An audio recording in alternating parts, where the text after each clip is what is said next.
उज्जैन के महाकाल के गर्भगृह में आज भी एक ऐसा रहस्य छुपा है जिसे सुनकर इंसान की रूह कांप जाती है।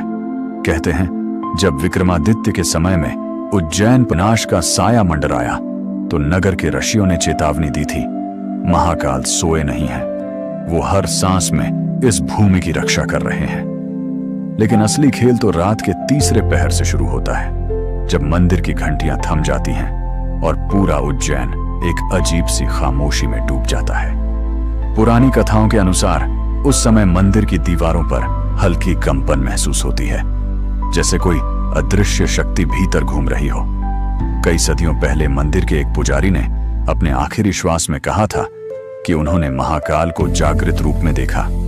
3 आंखों से आग सी चमक, गले में सर्पों का फन, अंधेरे में घूमते गण जो समय के हर नियम को तोड़ते नजर आते थे।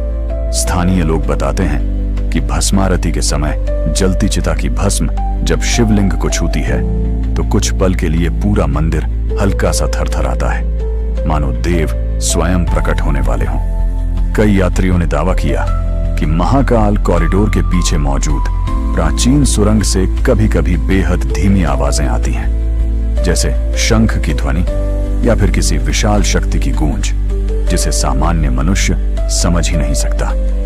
कहते हैं ये वही सुरंग है जो कभी प्रत्यक्ष रूप से काल लोक तक जाती थी, जहां समय रुक जाता है और हर आत्मा अपने कर्मों का सामना करती है। महाकाल मंदिर के ठीक नीचे 3 परतें हैं। पहली मानवों की दुनिया, दूसरी प्रेतलोक की ऊर्जा और तीसरी वह स्थान जहां स्वयं काल निवास करते हैं। हर साल शिवरात्रि से एक रात पहले पुजारी एक गुप्त अनुष्ठान करते हैं जिसमें कहा जाता है कि ब्रह्मास्त्र हेतु काल मुद्रा को जगाया जाता है ताकि उज्जैन पर कोई संकट न आए। और सबसे चौंकाने वाली बात, आज भी मंदिर की एक दीवार पर एक रहस्यमयी छाया रोजाना ठीक मध्य रात्रि को दिखाई देती है, जो धीरे धीरे शिवलिंग की ओर बढ़ती है और फिर गायब हो जाती है।